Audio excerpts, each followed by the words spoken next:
Hello, good evening once again. Issues at Hand is the show, and my name is Daniel Rutaya, your host. We are discussing the 9th Parliament vis-a-vis the 10th Parliament that was voted in on the 18th of February. And I'm here with Patrick Kaboyo, and he has been discussing a lot of things. And before we went for a break, you were talking about bad laws. I want you to discuss those bad laws and why you actually believe that there is bad legislation coming out of the Parliament, which even has members of the opposition, and some of them were present while these laws were being passed. You see, before we went into multi-party dispensation, there was individual merit. And this individual merit was majorly looking at members of the NRM, because we all belong to the NRM. And when multi-party took center stage, some members from NRM chose to leave NRM and come to the opposition. But in this opposition, the NRM government looks at members of the opposition not as their colleagues in Parliament, not accepting everything they bring to the floor of Parliament, but rather as enemies. And because of that, we have had a number of laws that come specifically targeting individuals or targeting situations that are not for the good for posterity. A good law should be able to live longer than the people who have made it. I can quote an example of the Public Order Management Law or Act, which limits organization, which limits association, which in a way curtails people's freedom of expression and association, but you have to seek permission from police for you to organize. And if you asked yourself if there was an outbreak of a disease in a community, would you now go to consult the police that I want to arrest diarrhea or cholera? Take an example, Bundibujo, where people have hacked themselves to death. Do you really need to go and seek permission, or society should be allowed spontaneously to organize and help themselves? But all that is brought about by people who think wrongly even when they have gone to school. So the reason why people go to school is to help their societies improve. You might be in a position to make a bad law now, but when you are not in that position at point A, the law will catch up with you, and you will not have the audacity or the freedom to amend it. You will have made it already. And other laws that I cannot talk about, but they are there. Then the other issue which I want to talk about, that this Parliament did not fix, the 9th Parliament, was the debate on term limits. Do you realize that there are pockets of individuals in this country that are not happy?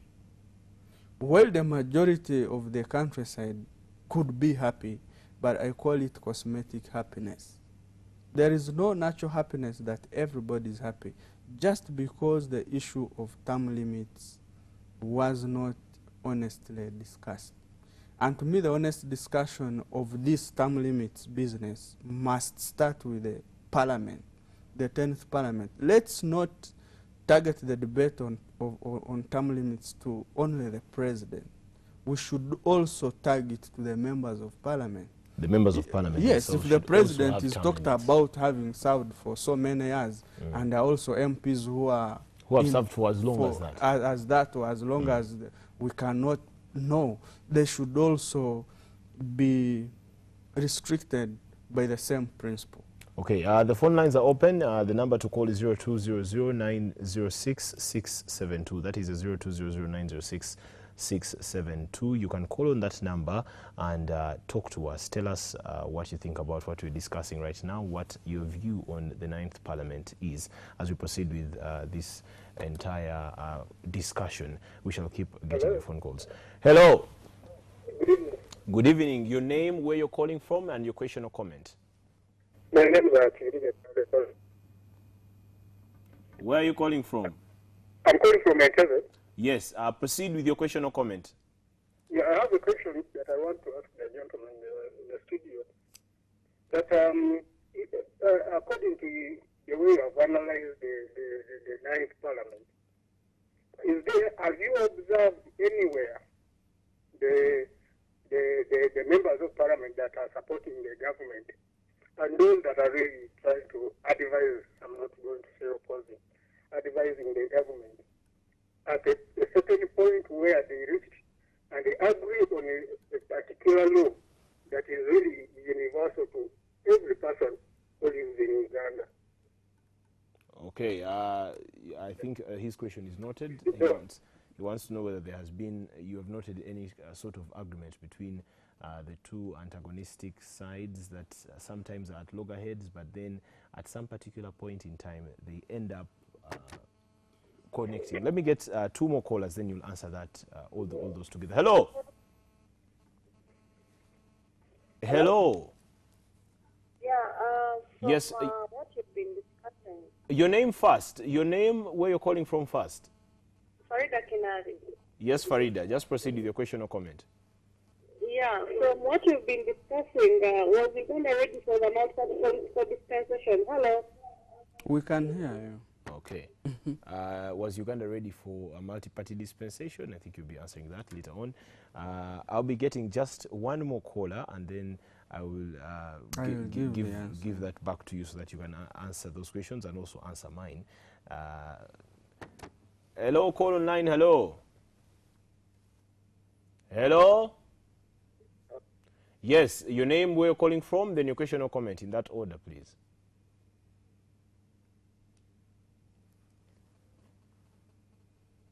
Hello.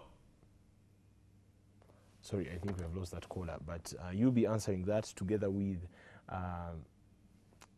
there's a notion now that Parliament is becoming a trophy that you get to win after you have bought alcohol for the entire village, after you have become the most popular person on radio, after you have read the best prime news like I do, after you have hosted issues at hand. Acted comedy. After you have acted comedy. So I want an assessment on the personalities who have gone to this 10th Parliament, because we are having so many otherwise unlikely legislators going to Parliament. We have musicians, we had a comedian there, there are so many other people, and we want to know whether they will actually improve on our quality of debate. Maybe they will bring in some other aspects from the entertainment industry and put them into Parliament.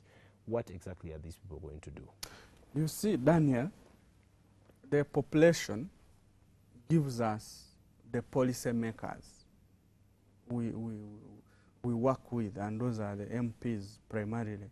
And these policy makers are the ones that choose which policies we are going to be using in running this country. You realize that in constituencies where society has fallen short of having choice, there have been very few individuals coming up. This country has a wealth of individuals capable in terms of professionalism, capable in terms of attitude and skills that can stand to represent their communities, but they have all gotten to say, enough is enough, I cannot waste my time to offer myself into politics because it is not being played fairly. All this is because the Parliament has not helped to improve the ground on which they are playing, because it favors them. If we are to discuss this with honesty, we would have no business of having an individual going through unopposed, for example. If you look at some individuals in the countryside, a good number of them, like 20 and so, have gone through unopposed. Is it true that those people are liked so much, or there are no individuals to stand against them? But you will note carefully that some of those who went through unopposed spent a lot of money in hundreds of millions to buy their opponents to purport to be unopposed. when in the real sense, the communities are aware that so and so was brought to stand down. I want to answer Kibirige from Entebbe, who asked me about whether MPs have ever agreed. Agreed. You know that even if you are a member of parliament in the opposition, it is Uganda first, the Ugandan first. You are legislating for Ugandans. So if I have noted, I've been watching television where members of parliament in the opposition have advised government in terms of budget allocation, in terms of prioritization, but you find that the ruling party also has some legislators who have no backbone, or sorry to use the word, sycophants, that cannot reflect and ask, should I only be a yes man? Should I only be accepting yes, yes, yes, because expect goodies? So in some instances, you find that if, for example, the voice of a party caucus overrules the objectivity of honest debate in parliament, you find that we are continuing to have members of parliament who occupy space, but they are not of quality of any consequence in terms of the debate that we want to take this country forward. So we need members of parliament who will come with their mouth and their head in the house, but not come with their head in the house and leave their mouth and mind in the constituency. To me, that is the debate we want. And Farida asked whether Uganda was ready for multi-party dispensation. I will say no, because the level of intolerance, the highest demand of individual merit, which is still at large, the misconception in terms of competition and presentation of ideas, which is rampant.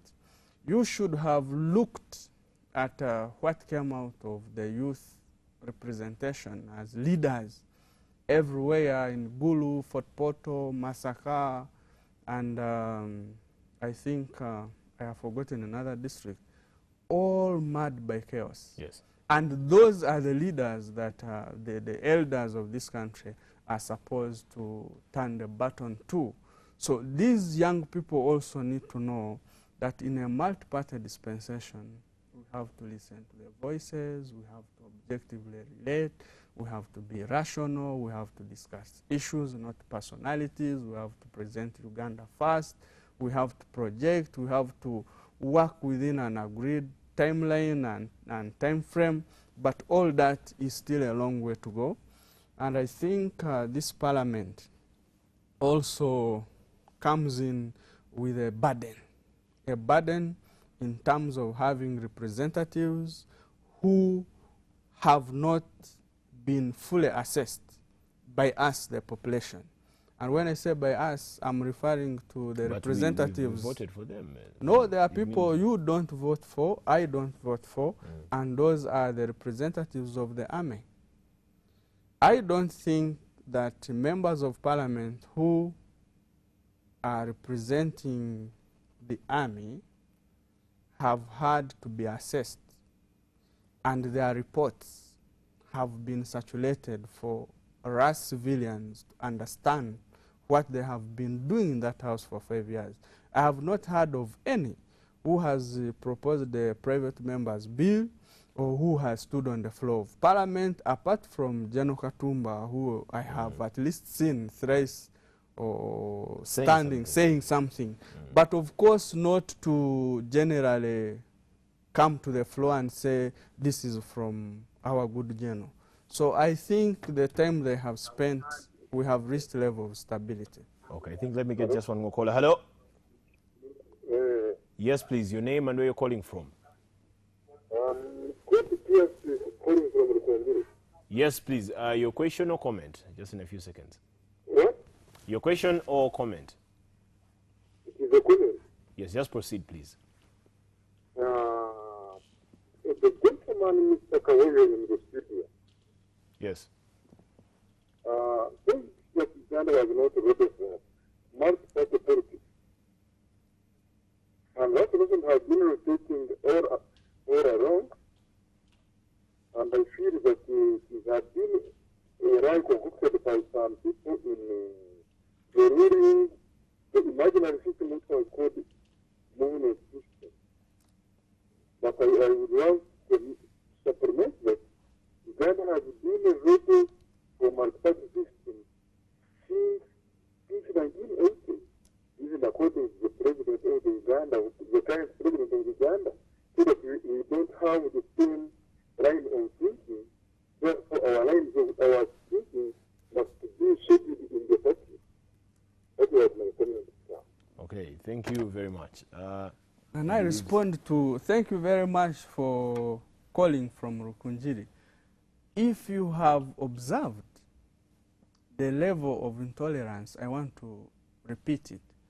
You've seen a whole minister who subscribes to a political party, non-political party, is defeated in the primaries, but goes ahead to say, I'm standing as an independent. Does that show that they don't that shows that they don't conform to the party maybe they're just principles. With the party's electoral commission, but they still Not at all. I was listening to Honorable Meda Dibitesherezo, who said Honorable Tsime in Mbarara defeated me in primaries, and as a loyal card of the NRM, I stood down for posterity to be on record that I obey my party.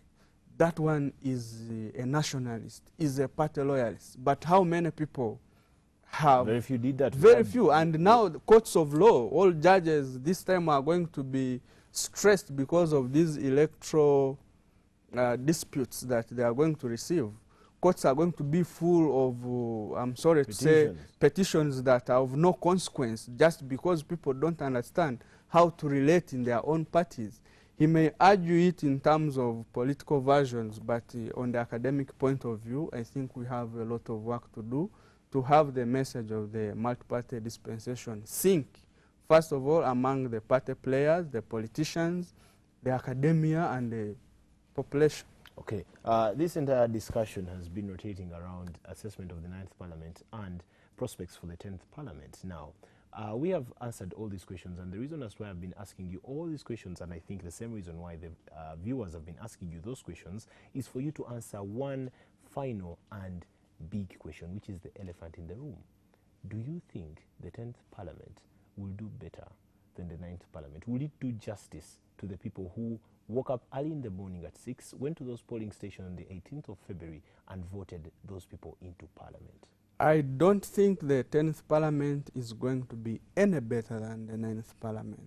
Reason, the promises they made to the population are not going to be on what they are delivering. When they reach Kampala, as I told you, they will leave their mouth in the constituencies and carry their heads here. I don't see the 10th Parliament delivering so much because the 9th Parliament has left a lot of backlog for them to start with. I don't see the 10th Parliament doing miracles or making miracles because a good number of career members of Parliament that experienced have been dropped. And not dropped because they are not good MPs, but because at a certain point, they developed the arrogance and hype, and they thought they had arrived, and the population paid them in that currency. So if we have to see this 10th Parliament perform to our expectations, we want to prioritize qualitative research, analysis of the laws that they have now, and clearly understanding what society is faced with to be able to make relevant laws. But if they get to be driven by personalities or individuals, in fact, we are not going to see a progression, but a regression. Okay, and I think those are your final remarks. Yes. Patrick, Yeah, thank you for coming to Issues at Most Hand. welcome, Daniel. Patrick Kaboyo is the Executive Director of the Coalition of Uganda Private School Teachers Association and is also a political analyst now. Article 79 of the Constitution, I have reiterated over and over again, is to the effect that Parliament is the only body that is given the authority, the legal mandate to make laws in this country, and parliamentarians are therefore supposed to go to Parliament, debate, and after the qualitative debate, laws are passed. So we shall assess the 10th Parliament basing on the laws that they have passed, because that is their sole that's the sole reason why they are in Parliament. All these others are just additives to the major objective of every parliamentarian in the August House. Whether or not this Parliament will do better, that is an issue for the political analysts like Patrick here to discuss, and not me, a journalist. You have been watching Issues at Hand. Thank you. You have been a very wonderful audience. My name is Daniel Lutaya. Let's meet again next week. Good night.